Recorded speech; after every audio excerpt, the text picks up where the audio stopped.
check 1 2. Test mic check 1 2. Check mic check 1 2.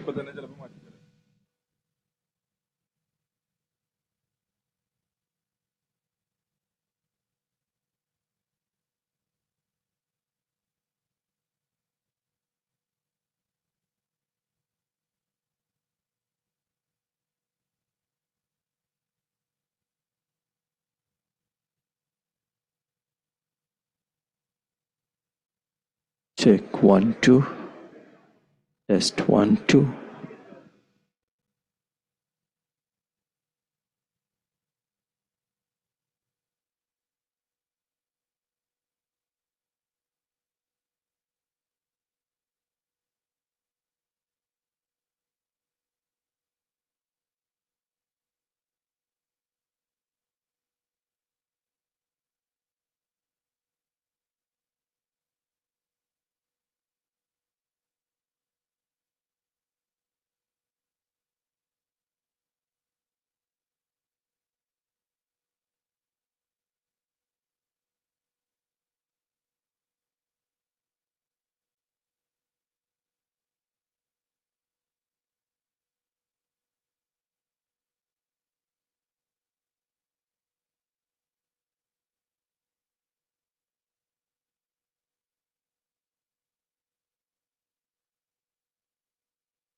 Recording in progress.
Please take your seats.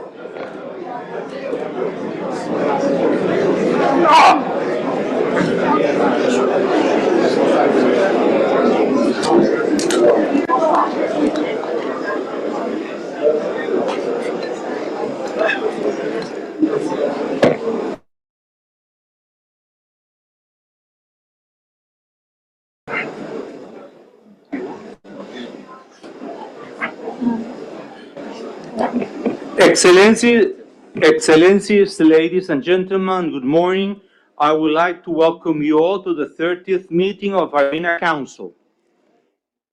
I am Francisco Chacon, permanent representative to the IRENA and ambassador of Costa Rica to the UAE and the Dean of the Diplomatic Corps. Under item 1 of the provision agenda of this meeting, I declare open the 30th meeting of the Council of the International Renewable Energy Agency. I would like to extend my gratitude to the Director General, Mr. Francesco Lecamara, and the Secretariat for the continuous assistance over the last Council meeting, as well as to the host country, the United Arab Emirates, for their generosity and hospitality and for facilitating necessary arrangements towards convening the Council meeting. Excellency, Permanent Representative Dr. Nawal Al-Hosseini, please convey to Her Excellency Minister Dr. Amna Al-Dahak our appreciation for all her outstanding contribution and leadership in the domain of climate change, renewable energies, and related fields. Before proceeding, I would like to inform you that media intends to cover the opening of the 30th meeting of the Council. Do I take it then that the Council approved these arrangements? Thank you for your agreement. This concludes the consideration of item 1 of the provisional agenda. I'll now invite the Council to turn to item 2 of the provisional agenda. We will take up item 2A, elections of officials. According to Rule 15 of the Rules of Procedures of the Council shall elect a chair and a vice chair from among its membership with due regard to equitable geographical representation. As its 29th meeting in September 2025, the Council designates Costa Rica as chair and Cyprus as vice chair of the 13th meeting of the Council. Do I take that the Council wishes to elect Costa Rica as chair and Cyprus as vice chair of the 30th meeting of the Council of IRENA? I hear no objection, so it is decided. Before I address the Council, I would like to turn to the appointment of the rapporteur. Rule 18 of the Rules of Procedure requires that the chair proposes to the members of the Council to act as a rapporteur. I would like to inform the Council that I have proposed Uganda to act as rapporteur, and I am pleased that Uganda has accepted this responsibility. Do I take that the Council agree with this proposal? I hear no objection, so it is decided. Excellencies, distinguished delegates, esteemed colleagues, it is my great honor to welcome you all to this meeting of the Council. Allow me first to express our sincere appreciation to the United Arab Emirates, which we are celebrating the 15th anniversary of our relations this year, and we will have a high-level visit at the end of next month to the UAE. To gracious host country IRENA for their continued support to the agenda and for their warm hospitality here in Abu Dhabi. On behalf of the government of President Rodrigo Chavez of Costa Rica, I wish to express our deep honor in once again assuming the chairmanship. We look forward to continuing our close cooperation with Cyprus as vice chair, with the Council members, alternates, and the entire IRENA membership in advancing our shared objectives.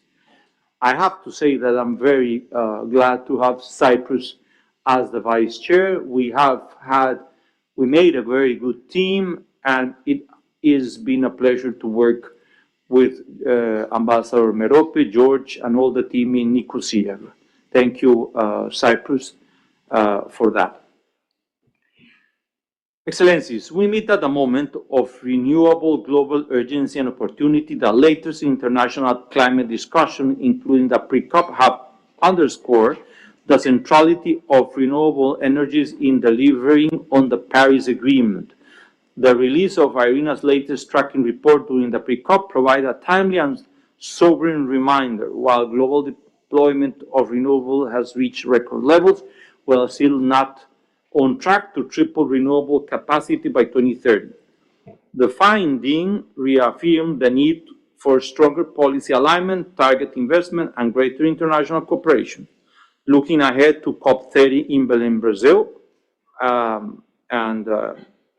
congratulate Brazil for this important conference. The world's attention will turn to Latin America and the Caribbean, a region rich in renewable potential, biodiversity, and innovation.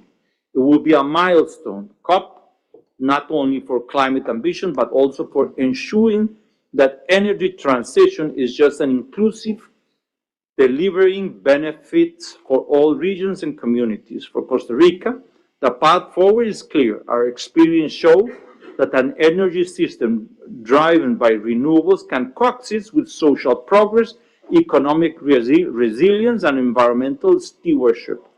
But the scale of today's challenge demands that we collectively bridge in regions, sharing knowledge and accelerating actions. Let us reaffirm our shared responsibility to ensure that a global energy transition unfolds fairly, equitably, and sustainably, leaving no one and no region behind. I have to stress this, leaving no one and no region behind.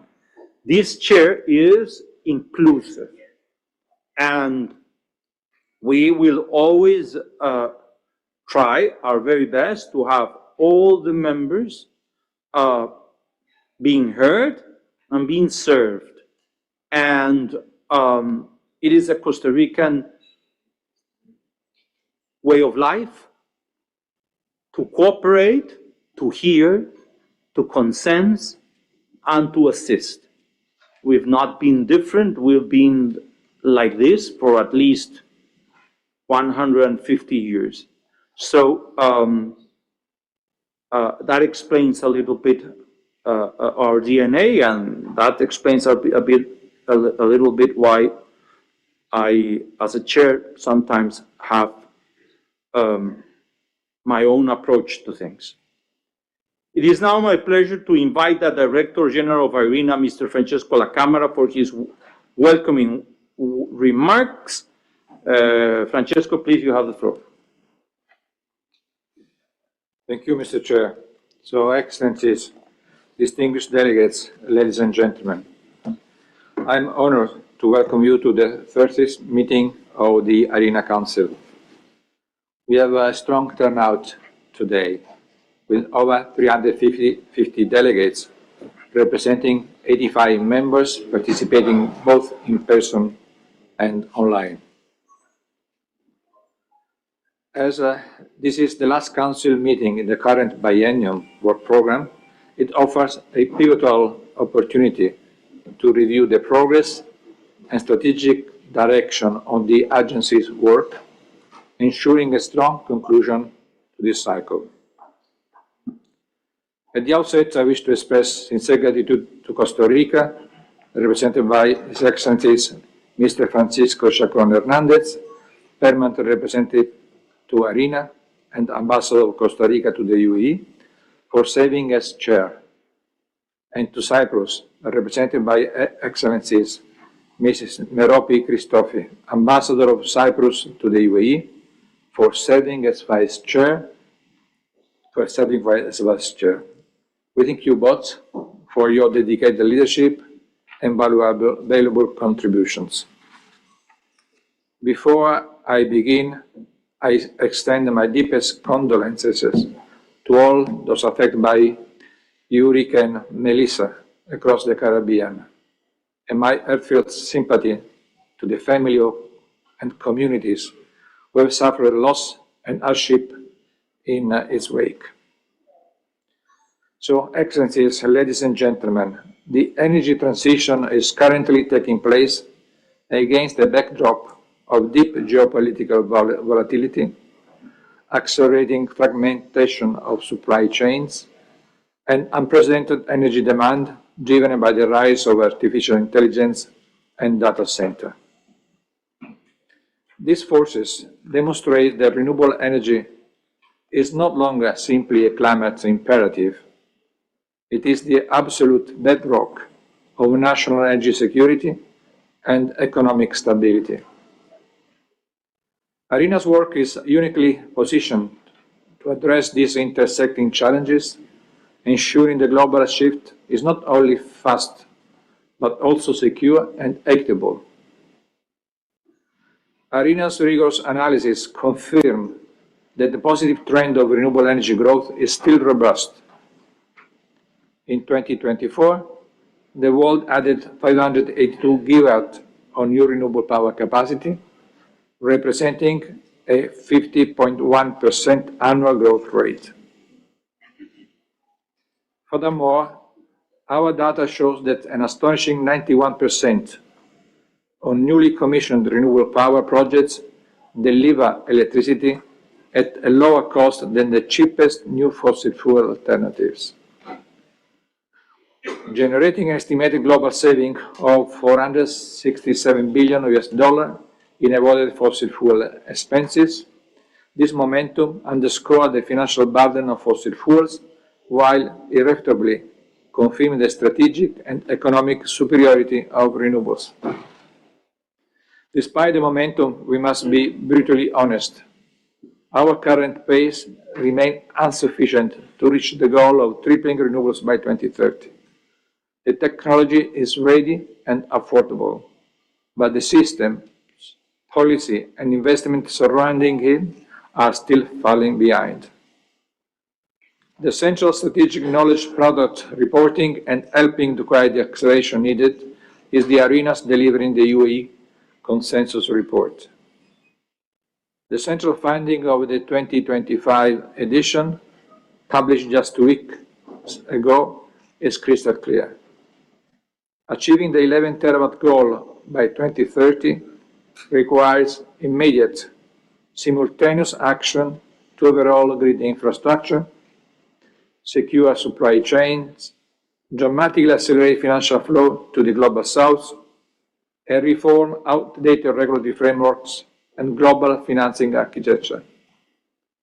The failure to achieve the required acceleration is rooted in two critical, interconnected deficits that threaten to undermine the energy transition.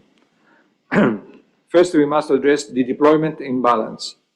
Significant regional differences continue to jeopardize an equitable energy transition. Last year, a disproportionate 84% of all new capacity addition were concentrated in just 3 areas: the European Union, United States, and China. This concentration creates a stark global imbalance and leaves developed countries behind. Second, we take urgent action toward reducing the infrastructure gap in developed countries. This imbalance is driven by a massive investment deficit, particularly in infrastructure required to handle modern distributed power. While renewable capacity accelerates, energy infrastructure is simply not up to par with the changing system needs of today, including the exponential demand imposed by artificial intelligence and data center. The current investment of $433 billion in grids falls painfully short of the estimate range of $79.1 billion to modernize and expand our grid. The magnitude of this structural impediment in the developing world represents the greatest challenge to closing the global capacity gap. In response, ARENA has strategically intensified its work that directly addresses this deficit. Let me bring up some examples. The realization of transition aims on enabling ambitious policy framework, including assistance for the NDC 3.0, with the generous support of the UAE and Denmark, and in partnership with the NDC Partnership ARENA technical support has benefited 102 members. This assistance spans from providing data and statistics to conducting resource assessment, performing technology and mitigation analysis, and translating climate change pledge into quantifiable, investment-ready renewable energy targets. This effort has directly contributed to the current round of NDC 3.0, with 30 new admitted to the UNFCCC. We are proud to see countries acknowledge ARENA's technical and data support in these submissions.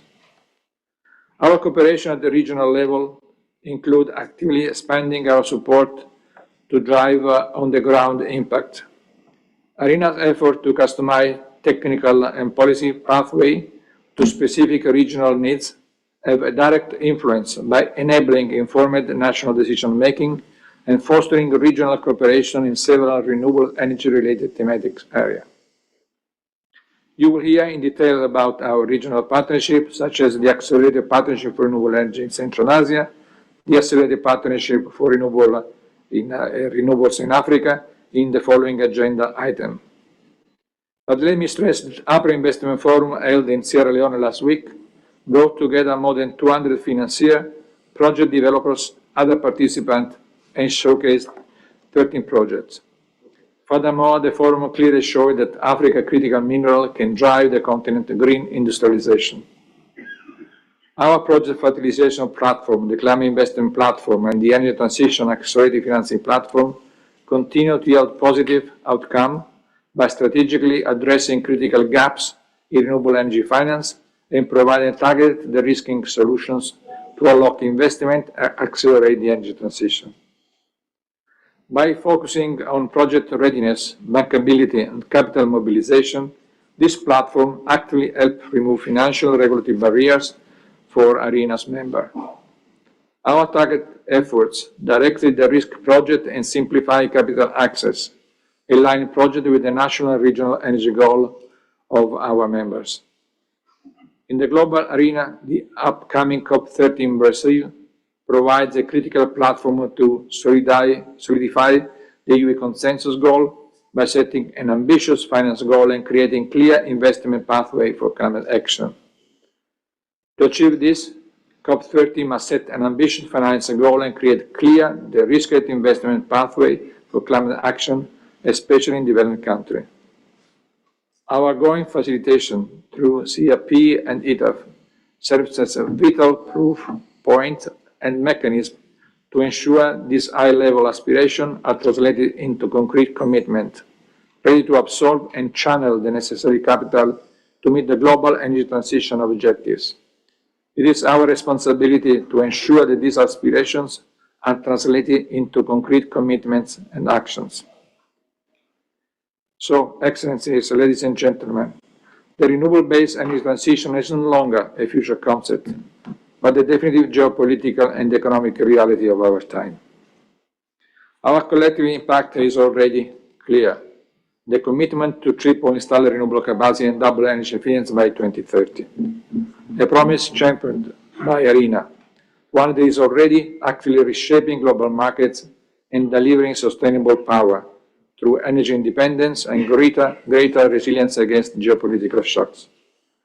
As we celebrate record renewable addition, we must also confront the persisting systemic challenges. We are united by ambition and a clear, actionable strategy to build the inclusive, resilient energy system that the world energy needs. I've been really too long, Francisco, but let me say other two things that I'm trying to widespread in all my engagements abroad. So, we have assisted to a lot of confusion sometimes on data, on the energy transition, on the meaning of renewables and how renewables stand today. I think that our tracking report made it clear where we are. But I want to make clear that ARENA has continuously, in all this year, tried to transmit true and reliable data and information, keeping the neutrality of our work. I remember that when we started working here in 2019, there were agencies, other entities pointing the slowdown of the energy transition. I perfectly remember that the period where in July 2019 was in New York, in the occasion of the LI on the high-level segment of sustainable development. I make clear in front of this information that the energy transition was simply unstoppable. And when during the COVID time, someone can again say that the energy transition was slowing down, ARENA made clear that this was not to happen. In fact, thanks to its capacity to be managed remotely, renewables has been able to provide electricity for the communities.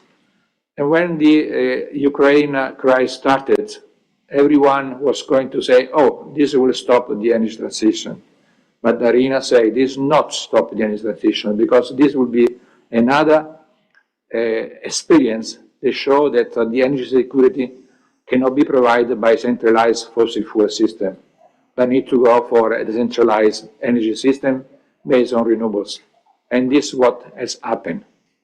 And what I wish to say again to this forum, as I've been said in all forums I've been present representing ARENA, that this energy transition is unstoppable, and no one and nothing can reverse or possibly reverse this trend. Thank you very much for your attention.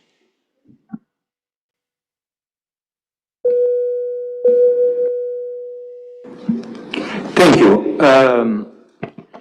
Thank you for your words, Director General. And I now would like to give the floor to the Vice Chair, Cyprus, today represented by Her Excellency Merope Christofi, Ambassador of Cyprus to the United Arab Emirates. The Vice Chair, please, you have the floor for your remarks. Good morning, everyone. Dear Chair, dear Secretariat, thank you for all your help and support in the execution of this role. It's the first time that we have served in this position, and it's been a truly pleasurable experience, and we wouldn't be able to do it without your support. Thank you to the UAE for hosting us, and allow me to give the floor to my colleague who has traveled from Brussels to join us today to support us, since we're such a small delegation, to carry this forward. Thank you, and looking forward to continuing our fruitful cooperation. Thank you, dear Ambassador. Dear all, thank you, Chair, for giving us the floor. Excellencies, Director General, distinguished delegates, ladies and gentlemen, on behalf of the Republic of Cyprus, I would like to welcome all of you to this 30th meeting of the ARENA Council, where we have the honor to serve as Vice Chair. Cyprus actively engages across the entire spectrum of ARENA initiatives, from the technical discussions on modeling, key aspects and initiatives, projects, collaboration frameworks, to the challenging geopolitical discussions for a global energy transition. Together with our EU partners, we see the energy transition not as an environmental imperative, but also as the pathway to a secure, resilient, and shared prosperity. International cooperation is the only way to ensure this, to ensure that clean and sustainable energy is accessible to all, and ARENA remains central to this effort. I would like to take this opportunity to assure you that as Cyprus, through not just this role here, but also the role as Presidency of the Council of the European Union during the first half of 2026, we will have the honor to facilitate the negotiations on key legislative positions on budget, energy infrastructure, and energy security. As Vice Chair of this Council, Cyprus is committed to work constructively with the Chair, the Secretariat, and all members to ensure the smooth and inclusive proceedings. Through our work over the next 2 days, we have important matters to discuss and to agree upon, such as our budget, key positions in the Secretariat, and other matters. We invite all of you to honor the spirit and unity and inclusiveness on which this organization is founded upon, so that our collective actions bring us closer to achieving our shared objectives. We look forward to engaging with all of you with the confidence that our efforts will strengthen IRENA's role in the global energy transition. Thank you very much.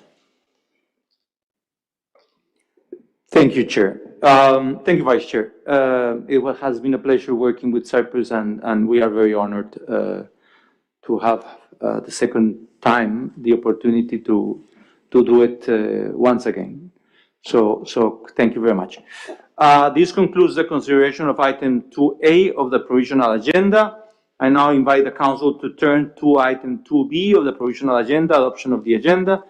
The provisional agenda is contained in document C/30/L.1.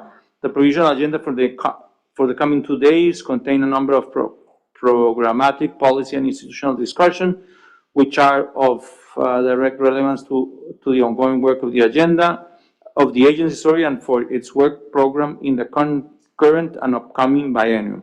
I would like to inform the Council members of a submission received from the United Arab Emirates entitled Report to the Council on the Process Appointment of the Administration and Finance Committee AFC and the Program and Strategy Committee PSC, the 29th Council meeting. The United Arab Emirates also requested the consideration of the above-mentioned submission under item 13A of the provisional agenda on the 30th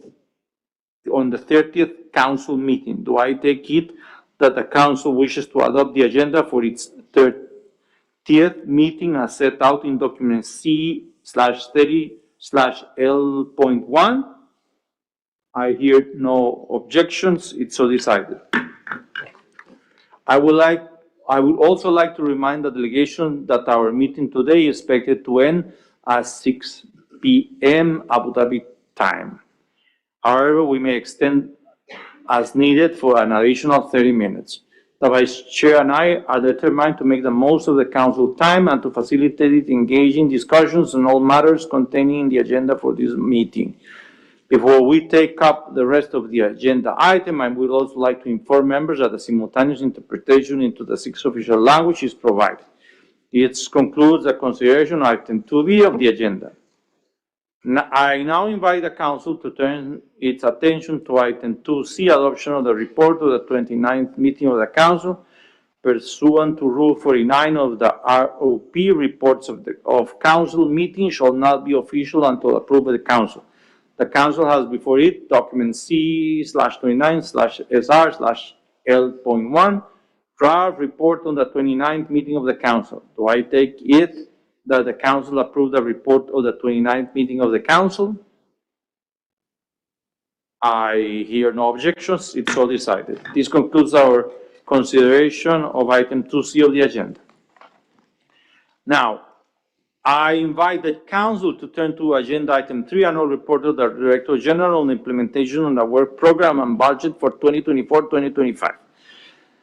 The Council has before it document C/30/2 as well as an annex on the voluntary contributions and on IRENA communications performance 2018-2025. In C/30/2 add point 1 and C/30/2/add point 2.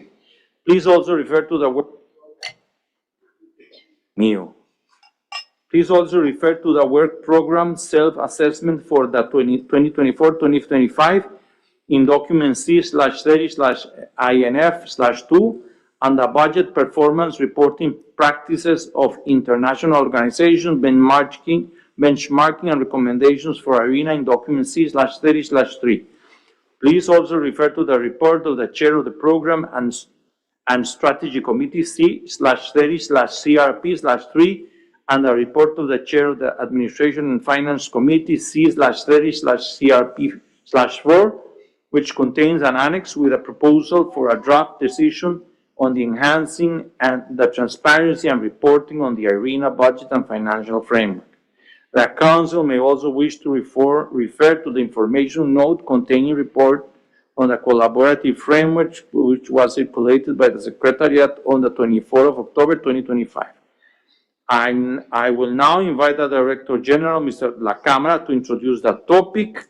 Mr. Director General, you have the floor. I beg everyone to be brief on the remarks, to the point, and let's start this. Thank you, Mr. Chair. I do my best. So, Excellencies, distinguished delegates, ladies and gentlemen, I have the honor of introducing the annual report on the implementation of ARENA's work program and budgets 2024-2025. As we approach the conclusion of this biennium's work program, it is an appropriate time to reflect on our achievements. The document before you details the full scope of our work. On that note, I will now briefly highlight on some of the most impactful aspects. At the outset, I would like to stress that our strategic achievements are only possible thanks to ARENA extensive knowledge products. ARENA's capacity to provide trustworthy and expert advice across a wide array of renewable energy topics, as you can see on the slide, stem directly to our substantive and extensive research and analysis. By examining the current renewable energy landscape, identifying gaps and challenges, and providing blueprint for action, this essential knowledge base acts as the engine driving global decarbonization efforts across the board. But even more, Energy's knowledge foundation fosters shared expertise and reinforces the belief that the global community can indeed achieve its renewable energy goal. Our knowledge foundation acts as a much-needed global voice for renewables during this time where geopolitics and volatile economic shocks and global uncertainties are threatening progress on the renewable-based energy transition. ARENA's analysis confirmed that the positive trend of renewable energy growth is still on track. In 2024, the world added 582 gigawatts of renewable power capacity, representing a robust 50% annual growth rate. However, this impressive growth still falls short of the growth targets required annually from now until 2030 to achieve the tripling goal. To reach the required 11.2 terawatts of installed renewable capacity by the end of this decade, the world must push harder, achieving an annual growth rate of 16.6%. The steady favorable decline in renewable energy costs showed that affordability is prevailing over the global market uncertainties and volatile economic shocks. Total installed cost for renewables power decreased by more than 10% for all technologies between 2023 and 2024. On a levelized cost of electricity basis, solar PV, onshore wind, and offshore wind saw a slight cost increase in 2024, driven primarily by fluctuating capacity factor, shift in market share, and higher financing cost. Naturally, this is an average cost. On the contrary, concentrated solar power, conversely concentrated solar power, geothermal, and hydropower recorded a notable cost decline. However, regardless of this minor cost fluctuation across technologies, 91% of newly commissioned utility-scale renewable capacity in 2024 delivered power at lower cost than the cheapest new fossil fuel-based alternative. As a result, on this continued momentum, the world avoided fossil fuel cost of $467 billion of US dollars. However, the economic benefits of renewables are not being realized equitably. Significant regional difference in deployment continue to jeopardize an inclusive, equitable, rapid energy transition. In 2024, China, the United States, and the European Union generated 80 to 84% of all new capacity, creating a stark global imbalance. The disproportionate rollout is also mirrored by a massive investment deficit.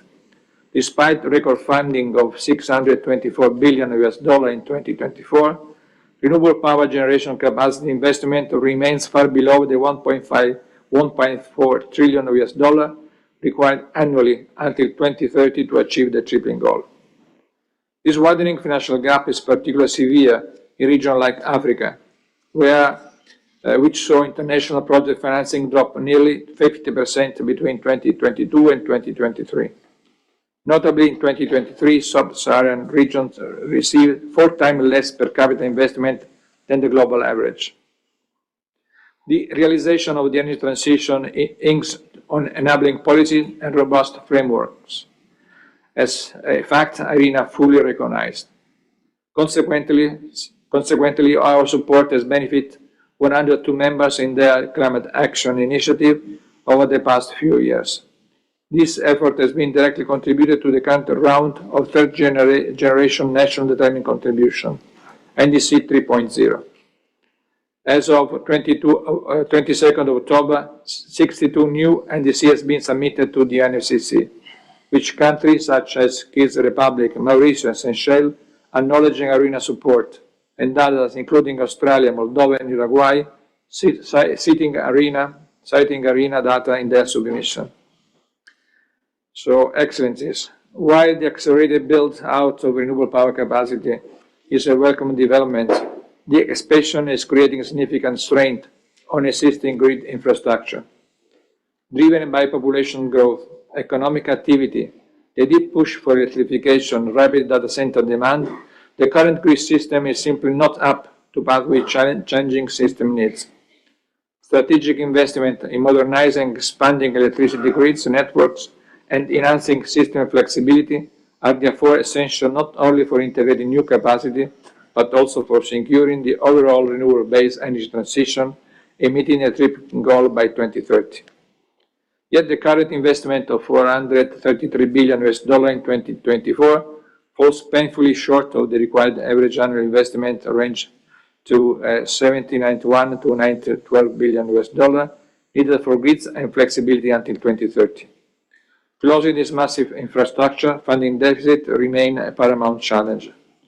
With the context of the critical infrastructure needs in mind, and with your permission, Chair, I will now ask the Director to provide highlights on how they work in their respective areas of responsibility directly support our members' efforts in strengthening this very infrastructure for the energy transition.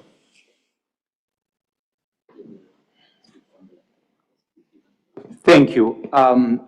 What I would like to ask the directors are coming now, right? Yep. Okay. So please, directors, concise, to the point, and the tangibles. Okay? Please. Thank you, Mr. Chair. Thank you, Director General.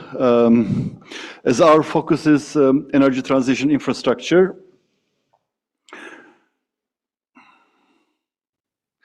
I will provide a snapshot of CEP work supporting infrastructure development at 3 levels: regional, country, and also through partnerships. Infrastructure development is a cornerstone of our regional partnerships. We will have a dedicated session later today, but I will give just highlight the infrastructure dimension of some of those regional initiatives. Starting with the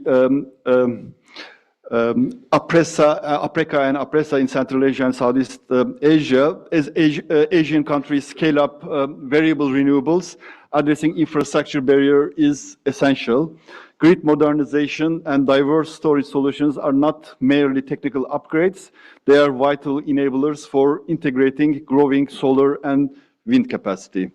These efforts are key to ensuring stable electricity supply and resilient regional power systems. As renewable generation grows in different regions, but specifically looking into Central Asia, the countries stand to gain significantly from integrated energy systems to bolster energy security and economic growth. Regional interconnectivity is a key priority under APRECA, Accelerated Partnership for Central Asia, and it focuses on 2 dimensions: modernizing the existing unified power system and advancing planned HVDC interconnections across the Caspian and Black Seas to link Central Asia's renewable hubs with wider regional markets. National grid upgrades will prioritize integrating variable renewable energy, battery storage, EV charging, digitalization, and AI to enhance system flexibility and resilience. One key pillar of the new Southeast Asia partnership that we have launched 2 days ago is to strengthen energy infrastructure in line with energy transition goals, enhancing the flexibility and resilience of domestic grids, expanding regional interconnections via the ASEAN power grid to boost cross-border renewable trade, and transitioning remote island communities to renewable energy. In our newest tripling country assessments, infrastructure challenges represent one of the 5 key areas of in-depth analysis. A joint analysis with Brazil underscores the critical role of transmission planning in boosting efficiency and preventing supply disruptions. In Morocco and Colombia, infrastructure-focused support has led to actionable strategies to unlock investment flows, advance grid digitalization, expand energy storage, and streamline regulatory processes for faster project delivery. In Morocco, achieving 2030 energy targets will require $9 to $13 billion in infrastructure investments by 2027, mobilizing private capital and external financing to build a resilient and modern energy system. Beyond the grid, off-grid infrastructure plays a vital role in electrifying remote and last-mile communities. IRENA supports the deployment of renewable mini-grids, storage, and diesel replacement systems in places like Indonesia and Malaysia, coupled with technical trainings and skill development to ensure lasting sustainability. I am pleased to report on the strong contribution of the Utilities for Net Zero Alliance, UNESA, in strengthening global energy infrastructure. Led by IRENA, UNESA unites over 70 major utilities to tackle bottlenecks in power system transformation through its global infrastructure program. In 2024, member utilities made remarkable progress, delivering 130 gigawatt of new renewable capacity, building over 9,000 kilometers of new grids, and modernizing 14,000 kilometers of existing networks. This represented $123 billion in investments, 6 billion more than the previous year. At COP30, UNESA will announce a $1 trillion investment commitment by 2030, targeting $158 billion annually in renewables, grid, and storage. Members aim to install over 1,074 gigawatt of renewable capacity by 2030, which is very much aligned with the tripling goal by 2030. To accelerate implementation, UNESA has launched delivery mechanisms to unlock stranded renewable energy generation assets awaiting grid connection, harmonize procurement and demand aggregation, particular focus on SITs, and scale up large-scale grid finance. One important dimension of grid finance is access to climate finance, where today, as per our partner GGI report, 60% of plant infrastructure remains ineligible for climate finance. This year, we engaged major MDBs to develop new financing principles to unlock grid investments, which are now endorsed by UNESA members. Thank you very much. Thank you. That was a very comprehensive report. Next one.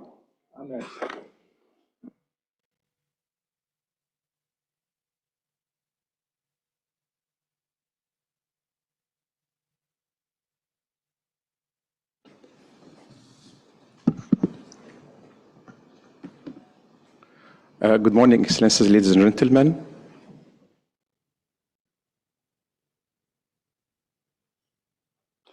So,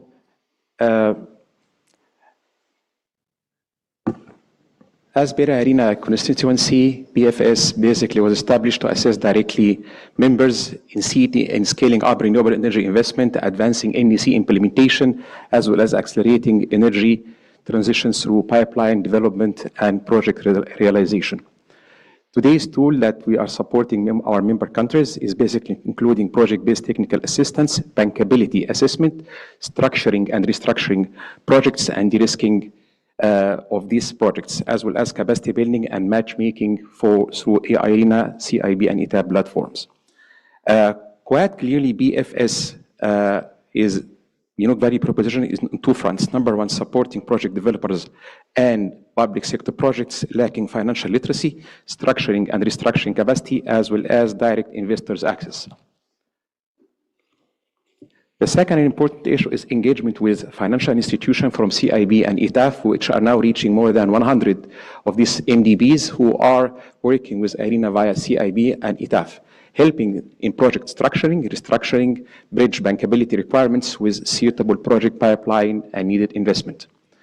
Institutions like World Bank, IFC, MEGA, and IBRD, as well as from private sector developers like Mazda and Obic Fund, who formally approached IRENA to collaborate on project origination, structuring, assessment frameworks.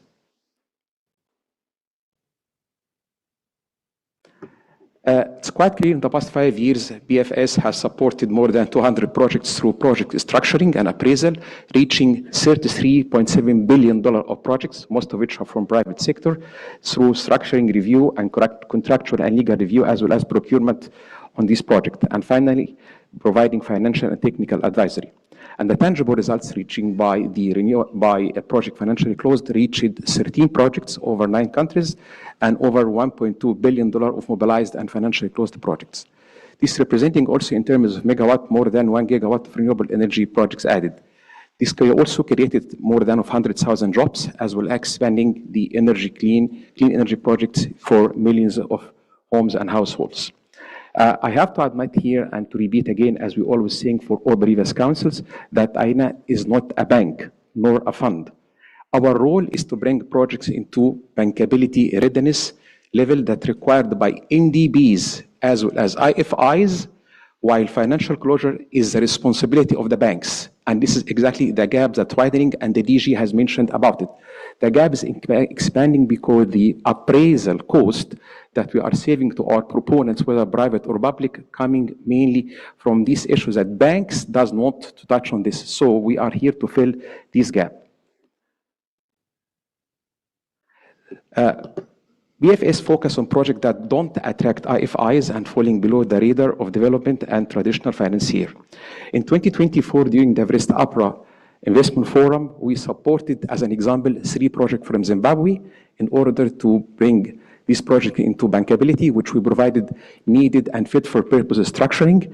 And this has led to basically successful pitching, showcasing, and finally, the 3 private sector developers from Zimbabwe have found the financial support from local banks in Zimbabwe. That's exactly and precisely we as IRENA are looking at to replicate, meaning enabling self-sustained investment ecosystem by the countries themselves and creating jobs in the local economy. So the greater value of IRENA in that sense is to activate investment-ready pipeline under development. And back in 2020, I have to admit that there's very good projects that we had to work between Masdar representing UAE government together with the Ministry of Electricity in Egypt for structuring and finalizing the negotiation for 1,400 megawatt. And that's basically representing MOU already signed by the highest level between heads of state, between UAE and Emirates. And that's happened during COP27. The project is still at MOU level because we are working with them also until reaching financial closure. Again, it's not our mandate to provide the banking job. It's our work to make sure the project reaching the level of readiness to attracting the banks to provide the financial support to this. So from BFS establishing the pre-submission of project structuring and bankability assessment, advisory and government seeking to access to CIB, we're ensuring the alignment with both platforms through bankability thresholds. It's also signaled that there is a need, as advised yesterday, that our basically answered the question that came from China, that why the number of projects is basically declining is simply reflects the shift towards quality of our work more than quantity. and also signal the need to double our outreach so that countries remain aware of our tools, because banks now increasing supporting us through VCs to work with them on this gap between reaching bankability and having the approach coming up to their financial level.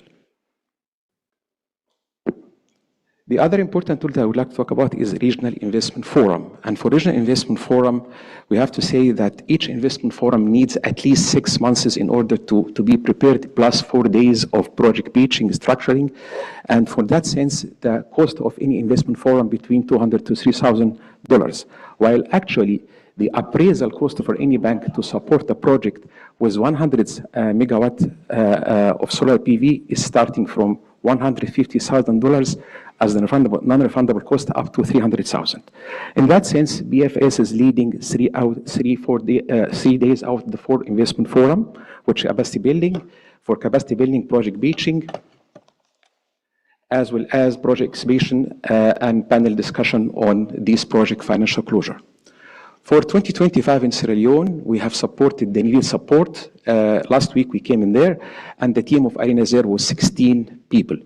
And we provided training throughout of the year in the past year for Ethiopia, 46 staff in Ethiopia, 41 in Namibia, and 40 in Sierra Leone. And we also provided support through project financing fundamentals, access to IRENA platform, CIB and ETAF.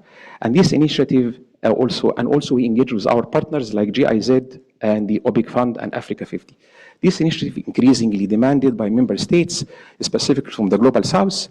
And finally, support on countries on the carbon finance is really something very important, and more Global South is asking for our support regarding the employment of Article 6 of Paris Agreement in order to convert carbon reduction into another source of financing for renewable energy investment and transition.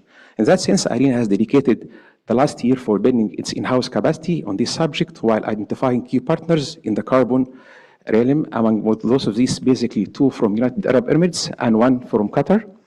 And these also the 3 institutions basically working with us through their PRs. The other important issue is that for SAF, I have to admit that and this is my last comment, one project for SAF coming from feedstock, the appraisal cost for any bank to support is really at least $500,000. And in that sense, ICAO, International Civil Aviation Organization, as mentioned by DG yesterday in the BSSE, that they are coming to us because we are saving them for each transaction for one feedstock project at least $500,000. And that's why this reflects the need for IRENA BFS support to be provided to them and any project coming under sustainable aviation fuel. By that, I thank you very much for listening. Over to my second colleague. Thank you. Thank you. That was a very interesting presentation. Please, ma'am, go ahead. Thank you, Chair. So going now to back to the infrastructure and the assessments which we carried out from the point of view which the Director General mentioned. Of course, we have to look when going towards the renewable targets to the deployment of the infrastructure flexibility as well as electrification in order to ensure that actually that electricity produced mainly by variable renewables reach the final customer. And in terms of investments, the Director General said that we have to have between 800, 900 billions per year for the grids and flexibility. Now, looking a little bit more into the details, today we are at half of that amount. By looking into the needs of the grid infrastructure, what we see, and it's very clear, that in spite of the central role to integrate renewables and maintaining the electricity security of supply, flexibility and enabling infrastructure like, of course, the networks, but also flexibility options, are still receiving less policy attention and then the capacity expansion. And we have done actually in this tripling report, the first assessment globally, it's based on G20 countries, but we look also at, for example, certain regions like Africa. So we see that in the time of daily, weekly, and seasonally, depending on the deployment of capacities, variable renewable capacity, solar or wind, we have. And the numbers are quite important. So we have tripling from 2019 to 2030 for the daily capacity. Of course, there are solutions to offer that. Batteries, and it's coupled with the PV.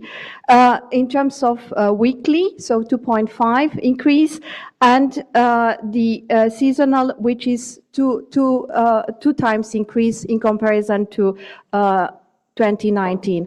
There, of course, the technologies will be different than the batteries. We also work in order to have these interconnections on the harmonization of the grid codes, as well as regulatory issues in order to connect the regions. Furthermore, now I will go to another enabler, which is very much discussed, and I would turn to Canada to thank for your support for G7. So we prepared this qualitative assessment, which will help actually and relight the policy advice through a framework which is looking at we selected 5 value clusters in terms of digital solutions and use cases. So coming from and starting with, of course, data collections. And here, all the technologies which sensors, so I will not enter into the details, which collect those data are important. So this is the monitoring cluster. We have seen the use of digital and AI for forecasting mainly. And of course, what we have, operational management and efficiencies and optimization. In addition, end-use automation and transparency, because this will support actually the transparent management and automated management of the power system, where we have connected millions of assets on the generation side, so variability of solar and wind, but we also have, on the other hand, the electricity demands, which are also variable through, for example, electromobility, data centers, and heating and cooling. And by coupling that with what we would like to achieve, the increasing of electricity security supply, or by coupling with the integration of variable renewables, or coupling with the reduction of the cost, because this can reduce the cost, or by coupling with the services we can provide to the customers to decide on what they want to carry out in terms of services. By coupling that with the actually efficiency in all the business processes, we can have actually recommendations towards the member countries, and the member countries can look at this. Apologizes for the graph, it's not very nicely designed. You will see in the report a nicer graph. We can see, countries can choose actually in this toolbox. Mainly, the 4 elements which I would like to mention in terms of recommendation are, of course, data and interoperability of the data, more technical element, but also afterwards skills. We discussed yesterday in the women diplomacy about the skills in the renewable sector. So digital, it's also important, and the coupling of these 2 sectors, is very relevant. Regulation, because we have 2 systems, so long lead times for the energy and electricity sector, shorter times for digital, we have to couple that and to ensure actually that the regulation is fostering these developments. And last, the coordination. Of course, it's important to have this in the energy planning, energy transition, but also the use of digital solutions and partnerships between utilities, member states, digital innovators, data centers, and regulators. And the last element which I would like to bring, it's more a cross-regional cooperation. And here we actually looked at EU and also North Africa. And what is important to mention is that by looking at North African countries, we see a lot of course, renewables potential with high load factors. So they have a huge potential technically, but they also have huge potential from actually creating the local values there by investing in clean energy technologies. We have looked also how these two regions across Mediterranean can connect. And it's actually to support both. And we have electricity interconnectors. And last week I was in an EU-Egypt high-level event. So one of the interconnectors you see here, we have identified as well, connecting Greece and Egypt. I just mentioned that one, but there are more on this slide. As well as, of course, hydrogen, so molecules, and ammonia.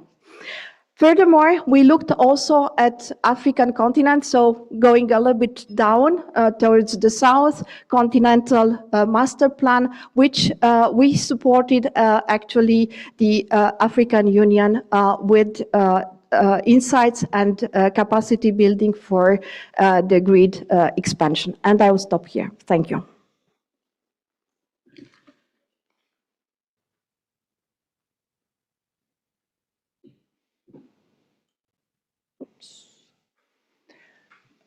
One back. Okay, shall I go? Yes, please. Thank you, Chair. Good morning, ladies and gentlemen. I would like to cover three aspects of how KPFC's work supports infrastructure development. So firstly, thinking about planning and target setting. Obviously, we have the data and statistics work, which, and when we talk about infrastructure, it does, of course, cover the generation infrastructure as much as grids and storage. So we, our data work, we help establish the baseline setting and monitoring. Then we do quite a lot of work on analyzing targets and supporting countries in target setting, and that's both for generation, but also the needed transmission and storage. Our renewable resource assessment work helps countries make data-driven decisions on their infrastructure. So where to develop generation plant, extend transmission and distribution networks, or build storage. And then the World Energy and regional transition outlooks, as we've already heard from Noella, this is joint work. The pathways also help in the planning.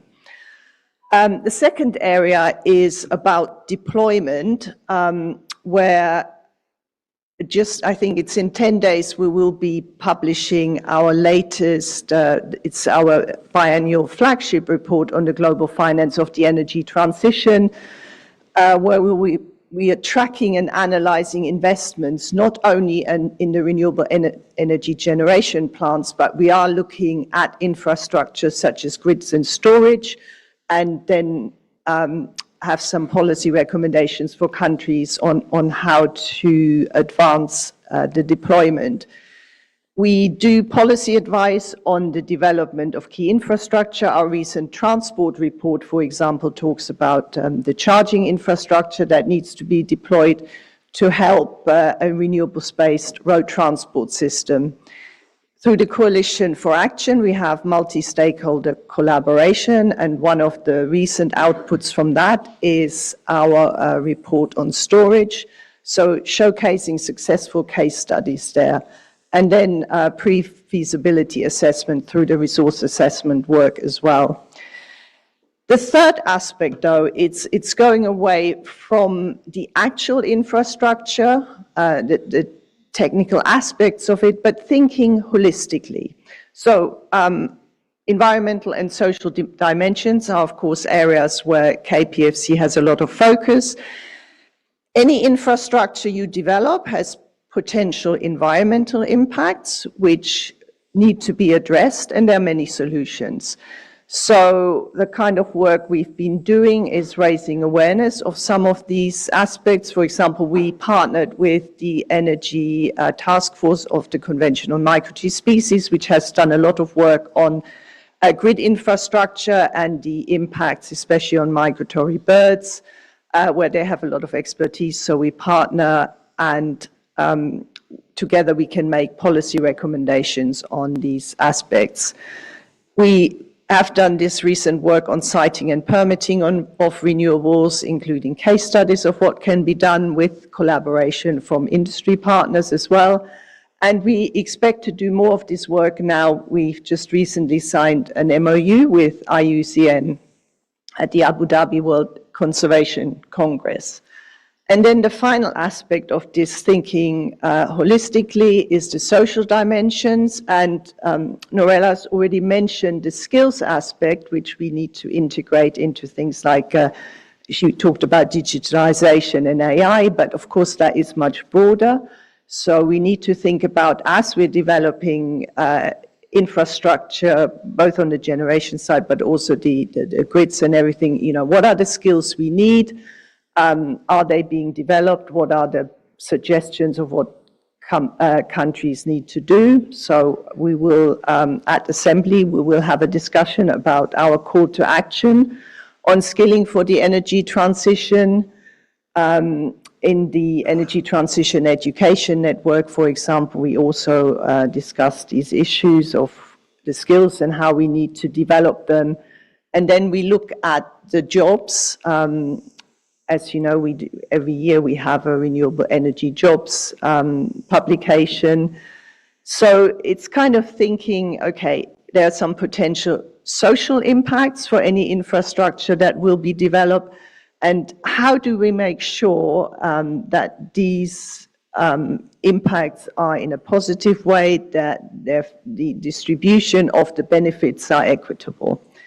So that is the end of my presentation. Thank you. Thank you very much. I now invite the chair of the PSC, Mr. Stefano Raimundi, Energy Attaché at the Embassy of Italy to the United Arab Emirates, to inform the Council on the deliberation of the committee on this topic. Mr. Raimundi, you have the floor. Thank you, Chair, and Excellencies, distinguished delegates. I'm very pleased to provide an update regarding the outcomes of the recent PSC